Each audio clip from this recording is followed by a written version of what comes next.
নাই। চিন্তা করে দেখো না কবরে কি যাইবা না, চিন্তা করে দেখো না কবরে কি যাইবা না। যেই কবরে আল্লাহ ছাড়া বন্ধু কেহ থাকবে না, যেই কবরে আল্লাহ ছাড়া বন্ধু কেহ থাকবে না। চিন্তা করে দেখো না কবরে কি যাইবা না, চিন্তা করে দেখো না কবরে কি যাইবা না। এই দুনিয়ায় সবই পর, কবর যে তোর আসল ঘর। এই দুনিয়ায় সবই পর, কবর যে তোর আসল ঘর। কেমনি সেথায় থাকবি পড়ে শুধুই মাটির বিছানা। চিন্তা করে দেখো না কবরে কি যাইবা না, চিন্তা করে দেখো না কবরে কি যাইবা না। এই দুনিয়া ছাড়িয়া কোথায় যাইবা ভাগিয়া, এই দুনিয়া ছাড়িয়া কোথায় যাইবা ভাগিয়া। মরণ তোমার লইবে ঘিরি যতই করো বাহানা।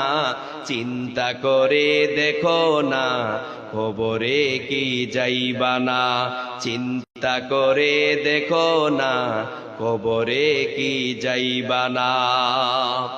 দিলে ভরা অহংকার চিনো না আজ খোদার ঘর। দিলে ভরা অহংকার চিনো না আজ খোদার ঘর। নামাজের লাগিয়া কি তোর মোটই মায়া লাগে না। চিন্তা করে দেখো না কবরে কি যাইবা না, চিন্তা করে দেখো না কবরে কি যাইবা না। বাপজিরা, তরুণ যুবক ভাইরা, আপনারা কি চিন্তা করে দেখেন না যে আমাদেরকে একদিন কবরে যেতে হবে, ওই অন্ধকার ঘরে যেতে হবে যেটা আমাদের মরণের পর ঠিকানা হবে। ওখানে আমাদের অনন্তকাল থাকতে হবে। কতদিন পর্যন্ত?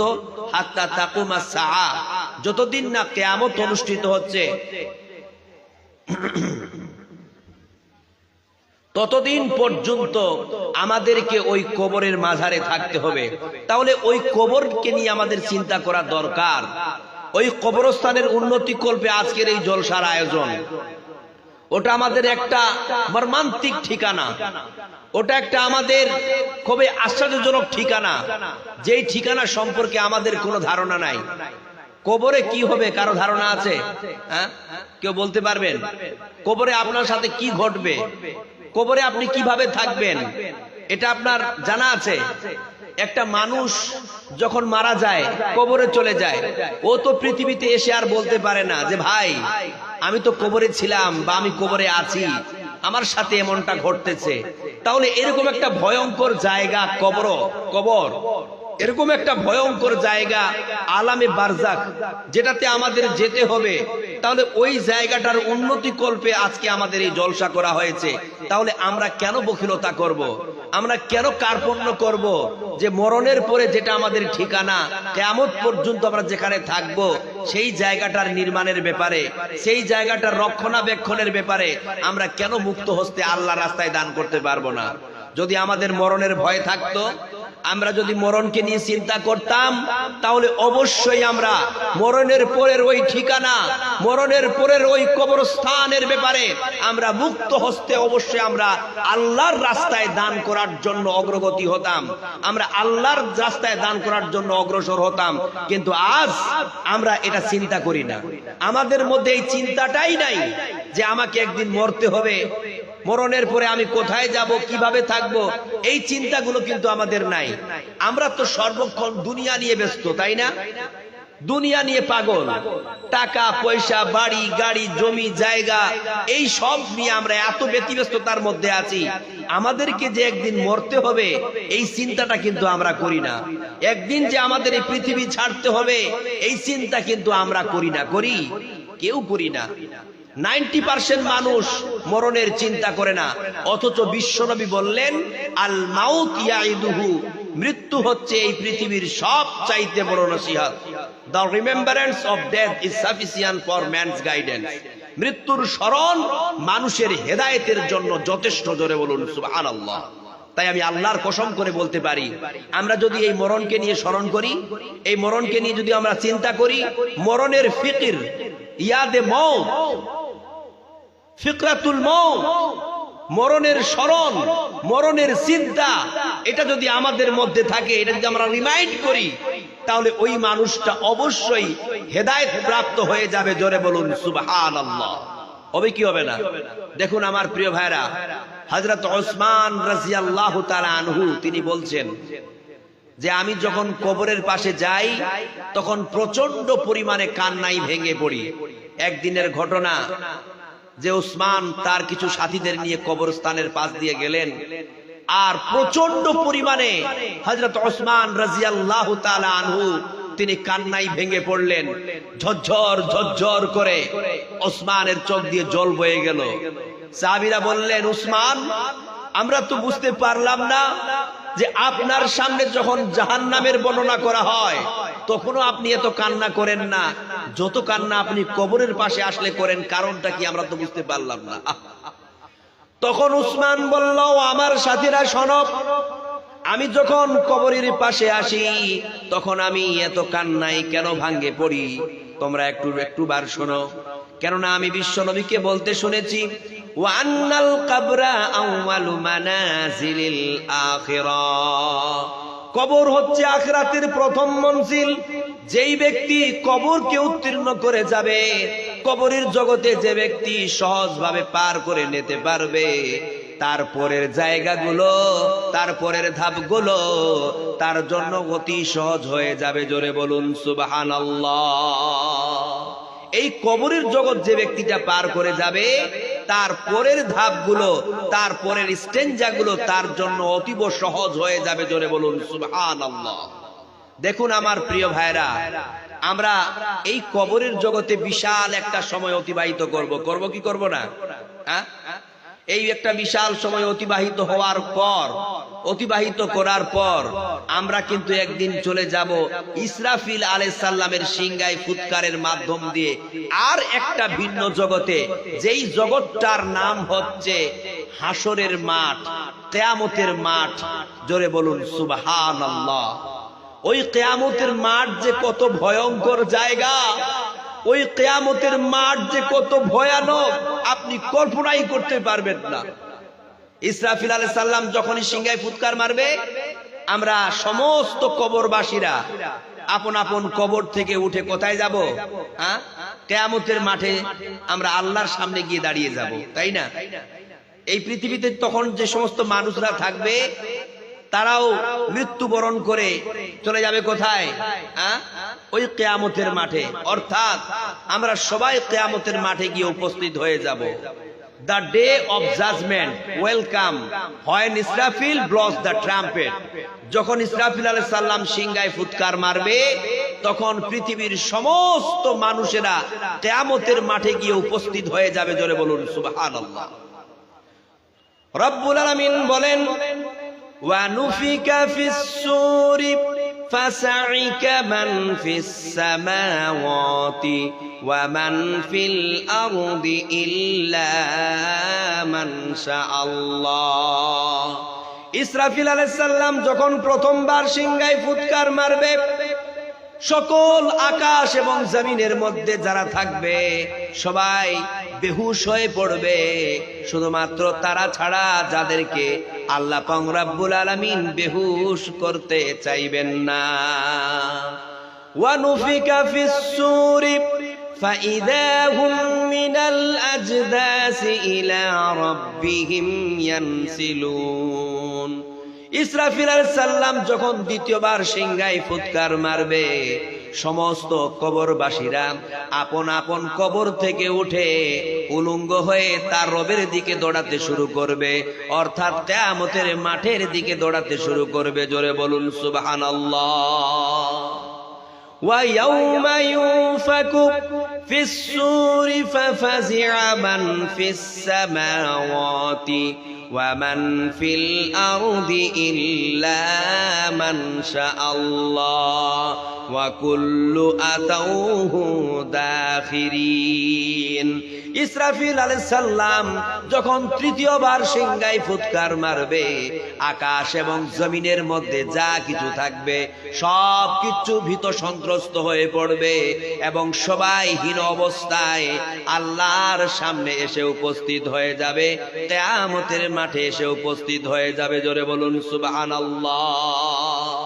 তখন কিয়ামতের কনসেশন শুরু হয়ে যাবে, বিভীষিকাময় দিনের খেলা শুরু হয়ে যাবে। জোরে বলুন সুবহানাল্লাহ।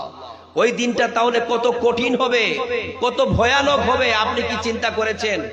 বড় কঠিন দিন হবে সেই দিনটা, বড় ভয়ানক দিন হবে সেই দিনটা, বড় বিপদের দিন হবে সেই দিনটা।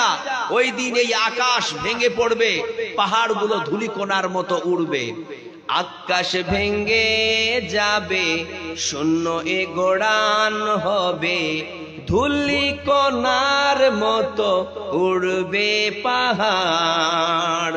ইসরাফিল দেবে জবে সিংহায় ফুৎকার, ইসরাফিল দেবে জবে সিংহায় ফুৎকার, আকাশ ভেঙে যাবে, শূন্য এ গোড়ান হবে, ধূলিকণার মতো উড়বে পাহাড়। ইসরাফিল দেবে জবে সিংহায় ফুৎকার, ইসরাফিল দেবে জবে সিংহায় ফুৎকার। রবে না এ গলা মাঝে কোন প্রাণ, থাকবে সবার প্রভু আল্লাহ মহান, থাকবে সবার প্রভু আল্লাহ মহান। আল্লাহ মেহেরবান, আল্লাহ মেহেরবান, আল্লাহ মেহেরবান, আল্লাহ মেহেরবান। আকাশ ভেঙে যাবে, শূন্য এ গোড়ান হবে, ধূলিকণার মতো উড়বে পাহাড়। ইসরাফিল দেবে জবে সিংহায় ফুৎকার, ইসরাফিল দেবে জবে সিংহায় ফুৎকার। লিল্লাহি তাকবীর। তার মানে আমরা বুঝতে পারলাম যেই দিন ইসরাফিল আলাইহিস সালাম সিংহায় ফুৎকার মারবে, কিয়ামতের কনসেশন শুরু হয়ে যাবে, বিভীষিকাময় দিনের খেলা শুরু হয়ে যাবে। ওই দিন কত ভয়ানক হবে, ওই দিন কত কঠিন হবে আপনি কি কল্পনা করেছেন? দেখুন, বিশ্বনবী একদিন বলতেছিলেন যে যখন ইসরাফিল আলাইহিস সালাম সিংহায় ফুৎকার মারবে, সমস্ত কবরবাসীরা আপন আপন কবর থেকে উঠে উলঙ্গ হয়ে তার রবের দিকে দৌড়াতে শুরু করবে। কি নারী কি পুরুষ। তখন হযরত আয়েশা রাদিয়াল্লাহু তাআলা আনহা এই কথাটি শুনতে পেয়ে বললেন, ইয়া রাসূলুল্লাহ, ইয়া আবার কেমন কথা? Should not men and women look at each others private part. নারী পুরুষ যদি সবাই উলঙ্গ হয়ে কবর থেকে উঠে তার রবের দিকে দৌড়াতে শুরু করে, তো নারীরা কি পুরুষের লজ্জাস্থানের দিকে তাকাবে না? অথবা পুরুষরা কি নারীদের লজ্জাস্থানের দিকে তাকাবে না? এই নারী পুরুষ একে অপরের দিকে তাকাতাকি করবে না লজ্জাস্থানের দিকে? তখন বিশ্বনবী বললেন, আয়েশা, আরে তুমি যদি ওই কঠিন কিয়ামতের দিনের বিভীষিকাময় পরিস্থিতির ব্যাপারে জানতে, তাহলে তুমি খবরদার এই কথা বলার ক্ষমতা রাখতে না, এই কথা বলার তুমি সাহস রাখতে না।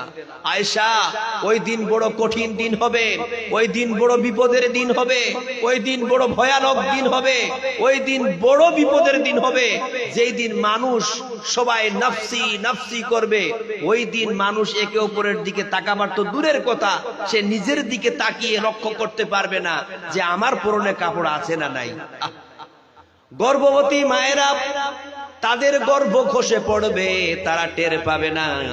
অর্থাৎ ওই দিন এত কঠিন দিন হবে, ওই দিন কেউ কারোর দিকে খেয়াল করার সুযোগ লাভ করবে না।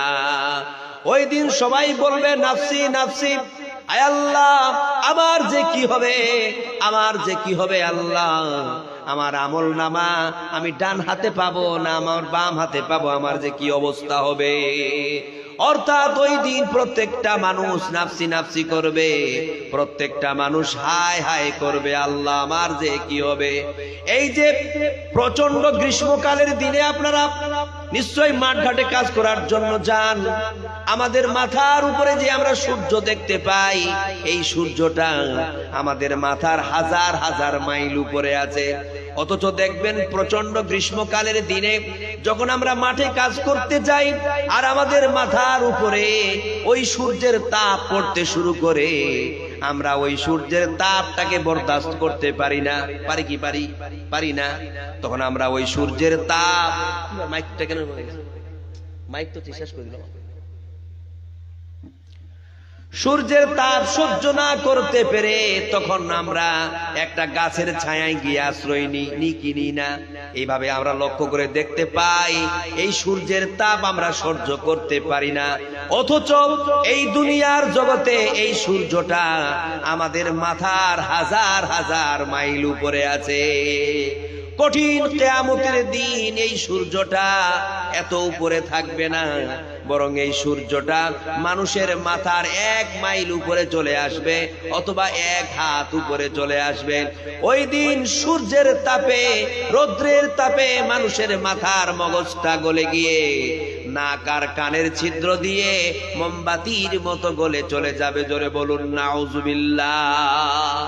মানুষেরা ত্রাহি ত্রাহি করবে, আল্লাহ ইয়া ইলাহাল আলামিন, ইয়া রাব্বুল আলামিন, তোমার এই রৌদ্রের তাপ আমরা সহ্য করতে পারি না। আল্লাহ তোমাদের রোদের এই তাপ আমরা সহ্য করতে পারি না। রোদের তাপে মানুষের কলিজা শুকিয়ে যাবে, মানুষেরা পিপাসার চোটে। এভাবে করলে হয়? আমার ব্রেন খেয়ে নিচ্ছে, বাপরে। কমান না, কমান কমান। কেউ নাই? অপারেটর কোথায় গেল?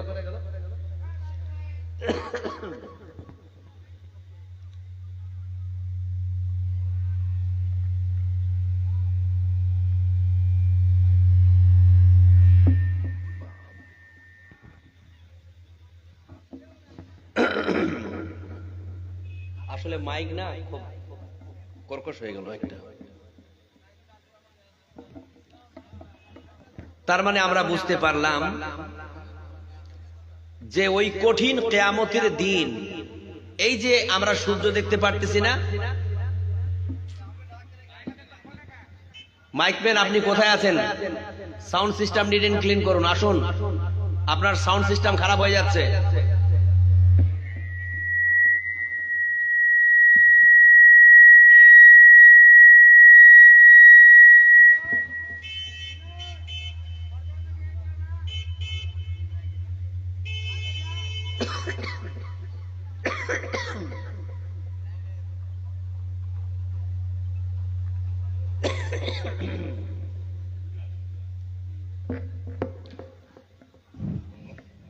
এইভাবে হয় নাকি? তার মানে আমরা বুঝতে পারলাম আমার প্রিয় ভাইয়েরা, আপনারা যেখানে আলোচনা শুনতেছিলেন যে কঠিন কিয়ামতের দিন আমরা সবাই নাফসি নাফসি করব। বাপরে, আমার গলাতে লাগছে কি গো? এভাবে কেউ সাউন্ড সিস্টেম ছেড়ে যায়?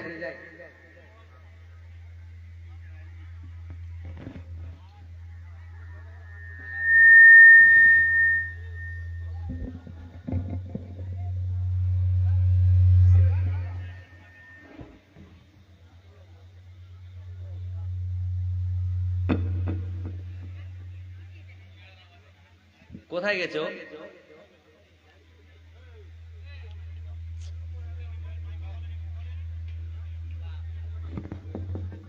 মাইকম্যান আপনি তাড়াতাড়ি করে আসুন, আপনার সাউন্ড সিস্টেম খারাপ হয়ে গেছে, আপনি আসুন। ইস বাপরে,